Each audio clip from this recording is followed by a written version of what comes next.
आज 31 अगस्त है और इस वक्त रात के तकरीबन 1:30 बजने वाले हैं। तो पाकिस्तान में आने वाले अगले मौसमी सूरत हाल क्या बनने वाली है अगले 3 से 5 दिनों के दौरान और ख़ुसूसी तौर पर 24 घंटों के दौरान। तो जैसा कि आप इस मॉडल में देख सकते हैं कि एक समुद्री तूफ़ान इस वक्त साउथ चाइना सी पर मौजूद है फिलिपाइन के पास, और ये आहिस्ता आहिस्ता बढ़ते हुए वियतनाम और उसके बाद ये खलीज बंगाल में दाखिल होगा। और जैसे ये खलीज बंगाल में दाखिल होगा तो ये दोबारा इंटेंसिफाई हो सकता है और डिप्रेशन की सूरत में ये आगे बढ़ते हुए इसका जो रुख होगा वो राजस्थान, गुजरात और सिंध की जानिब हो सकता है, जिसकी वजह से 7 या 8 सितंबर के बाद कराची समेत साहिली पट्टी पर बारिश के कुछ इम्कानात नज़र आते हैं। वेस्ट पैसिफिक में बनने वाला ये तीसरा समुद्री तूफ़ान है जिसका मुमकिन ट्रैक ये हो सकता है कि ये आंध्र प्रदेश या उड़ीसा के रास्ते से मध्य प्रदेश, छत्तीसगढ़, मध्य प्रदेश में दाखिल होगा। उसके बाद गुजरात और राजस्थान के रास्ते से कराची में सिंध की साहिली पट्टी पर आ सकता है। अब मैं आपको एक मॉडल और दिखाता हूँ। अगले 24 घंटों के दौरान वस्ती, बलाई, पंजाब, पिंडी, इस्लामाबाद, KPK, हज़ारा डिवीज़न में बारिशें होती हुई नज़र आ रही हैं, लेकिन बारिशों का ज़्यादा ज़ोर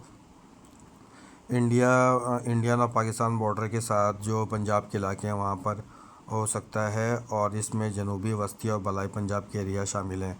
और इस मॉडल के मुताबिक जैसे कि आप देख सकते हैं कि बारिशें जो हैं अगले 24 घंटों के बाद मज़ीद बढ़ जाएंगी, और ये कश्मीर, लद्दाख, हिमाचल, कारगिल के एरिया में, गिलगित बल्तिस्तान में और KPK में बारिशें होती हुई नज़र आ रही हैं। और जैसे जैसे ये सिस्टम आगे बढ़ता जाएगा तो बारिशों में मज़ीद शिद्दत आ सकती है। ये पर्पल पैचेस जो आपको नज़र आ रहे हैं इसके अंदर ये सबसे ज़्यादा बारिशों की इंडिकेशन देते हैं। ये तकरीबन 300 से 500 मिलीमीटर की बारिश की इंडिकेशन देते हैं। तो आने वाले अगले 5 से 7 दिनों के दौरान इंडियन बॉर्डर के साथ पाकिस्तानी वस्ती, बलाई पंजाब के जितने एरिया हैं, जनूबी पंजाब के एरियाज़ हैं, वहाँ पर शदीद बारिशें हो सकती हैं। लेकिन बारिशों का ज़्यादा असर जो है वो नज़र आता है गुजरात, गुजरांवाला, लाहौर, नारोवाल, सियालकोट, झेलम, इन एरियाज़ के अंदर ज़्यादा बारिश हो सकती हैं। साहिवाल, ननकाना साहब, फैसलाबाद, मुरीद के, हाफिज़ाबाद और उसके अलावा झंग, तेलागंग, पिंडी, इस्लामाबाद, पिंडी, घेप, अटक, इन एरियाज़ के अंदर भी बारिशें जो हैं वो ज़्यादा हो सकती हैं। अगले 24 से 48 घंटों के दौरान सिस्टम मालकंड और हज़ारा डिवीज़न में सवात, कागान, नारान, मरी, एबटाबाद, मानसेरा और इसके बाद नौशेरा, सवाबी, दीर, बन्नू, सवात, सद्दा, इन एरियाज़ के अंदर फाटा के एरियाज़, कबायली इलाका जात में भी अगले 24 से 48 घंटों के बाद बारिशें बढ़ जाएंगी। पेशावर रीजन के साथ जो अफ़गानिस्तान बॉर्डर के करीब एरियाज़ हैं वहाँ पर भी बारिशें होती हुई नज़र आ रही हैं अगले 24 से 48 घंटों के दौरान। और ये जैसे जैसे ये सिस्टम आगे बढ़ते जाएगा तो ये सिस्टम मज़ीद इंटेंसिफाई होगा, और 1 सितंबर से 5 सितंबर के दौरान इन तमाम इलाकों में बारिशें बढ़ेंगी। इस दौरान जनूबी पंजाब के एरियाज़ में जो मुल्तान, डेरा गाज़ी ख़ान, भक्कर, लिया, मुजफ़्फ़रगढ़, मेलसी, बूरेवाला और इसके अलावा हासिलपुर, फोर्ट अब्बास, इन एरियाज़ के अंदर भी बारिशें बढ़ती हुई नज़र आती हैं। अब एक मॉडल में आप और देख सकते हैं कि इस मॉडल में पाकिस्तान के जो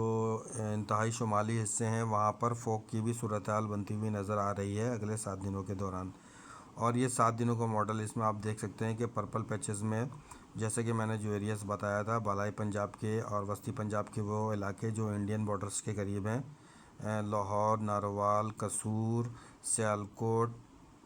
और इसके अतराफ़ में ज़्यादा बारिशें होती हुई नज़र आ रही हैं। फैसलाबाद, मुरीद के, हाफिज़ाबाद, गुजरात, गुजरांवाला और इसके अलावा ननकाना साहिब, टोबा टेक सिंह, इन एरियाज़ के अंदर भी बारिशें बढ़ जाएंगी। अगले 72 घंटों में एक मज़ीद ताकतवर सिस्टम कश्मीर, लद्दाख, हिमाचल प्रदेश और पाकिस्तान के पहाड़ी इलाकों को इफ़ेक्ट करेगा, जिसके बाद दरियाओं में पानी की जो आमद रफ्त है वो मज़ीद बढ़ जाएगी और पंजाब समेत जो एरियाज़ हैं इस वक्त सैलाब से डिस्टर्ब हैं वहाँ पर मज़ीद जो है वो सैलाबी सूरत हाल शदीद तरीन हो सकती है, ख़राब हो सकती है। इसके अलावा जो आने वाले अगले 1 से 2 महीने में पाकिस्तान में फूड इन्फ्लेशन का ख़तरा है, क्योंकि इस वक्त ज़्यादातर फसलें गंदम के साथ साथ जो मुख्तलिफ़ फसलें हैं वो मकई और दूसरी फसलें हैं वो ख़राबी की तरफ जा रही हैं, और अक्सर फसलें इस वक्त तबाह हो चुकी हैं کیونکہ زرعی زمین پر اس وقت جو ہے صورتحال وہ اچھی نظر نہیں آتی پنجاب میں، اور آنے والے اگلے 2 سے 3 دنوں میں سندھ میں بھی اس فلڈ کا جو پانی ہے وہ داخل ہوگا، جس کے بعد سندھ میں بھی صورتحال خراب ہو جائے گی۔ اب میں ایک ماڈل آپ کو اور دکھاتا ہوں، یہ ٹراپیکل ماڈل ہے۔ اس ماڈل میں آپ دیکھ سکتے ہیں کہ ٹاپ کی جانب آپ کو نظر آ رہا ہوگا رائٹ سائڈ پہ کہ ان علاقوں میں پاکستان کے وسطی اور بالائی پنجاب کی جو ایریاز ہیں، اس کے علاوہ کشمیر، لداخ، ہماچل پردیش، ان ایریاز کے اندر آنے والے اگلے 5 سے 7 دنوں کے دوران صورتحال مزید خراب ہوتی ہوئی نظر آتی ہے۔ مالکنڈ اور ہزارہ ڈویژن میں بھی اس دوران بارشیں بڑھ جائیں گی، اور جنوبی پنجاب کی بھی تقریباً 70 سے 80% حصوں میں اس دوران بارشیں نظر آتی ہیں، لیکن جنوبی پنجاب کے وہ علاقے جو انڈین بارڈر کے قریب ہیں، راجستھان کے قریب ہیں، وہاں پر زیادہ بارشیں ہوتی ہوئی نظر آتی ہیں۔ کراچی میں جو بارش کی ممکنہ صورتحال نظر آتی ہے وہ 70 سے 80% اس کے امکانات ہیں، اور یہ 7 یا 8 سپتمبر کے بعد یا اس دوران بارشیں ہو سکتی ہیں، کیونکہ ویسٹ پیسیفک میں جو ٹراپیکل ڈپریشن اس وقت موجود ہے، اور جس کا میں نے تقریباً 1 مہینے پہلے ذکر کیا تھا کہ ویسٹ پیسیفک میں بننے والے مسلسل سمندری طوفان کراچی سمیت سندھ کو ہٹ کریں گے تو وہ ہٹ کر سکتے ہیں۔